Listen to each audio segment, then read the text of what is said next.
মানুষটা তার পার্শ্ববর্তী মানুষ বলেন, পাড়ার মানুষ বলেন বা অন্য মানুষকে আর ভ্রুক্ষেপ দেয় না। কেন?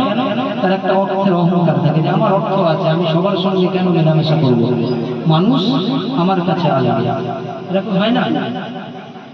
তো আল্লাহর ওলি আব্দুল্লাহ বিন মুবারক রাহমাতুল্লাহ আলাইহি যখন তার মুরিদকে জিজ্ঞাসা করছে যে তুমি তো নামাজ পড়তে পৃথিবীতে, রীতিমতো আল্লাহর ইবাদত করতে, তারপরেও তুমি বেঈমান অবস্থায় মৃত্যুবরণ করলে কেন?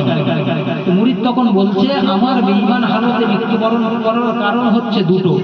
এক নম্বর কারণ হলো আমি যে পৃথিবীতে আল্লাহর ইবাদত প্রতিনিয়ত আদায় করতাম, এই ইবাদতের ব্যাপারে আমার মনের ভিতরে একটা অহংকার কাজ করত যে পৃথিবীতে ওই সমাজে, যে সমাজে আমি বসবাস করতাম, ওই সমাজের মানুষগুলো দেখে আমি ভাবতাম যে আমার মতো ইবাদতকারী বান্দা পৃথিবীতে আর কেউ নেই।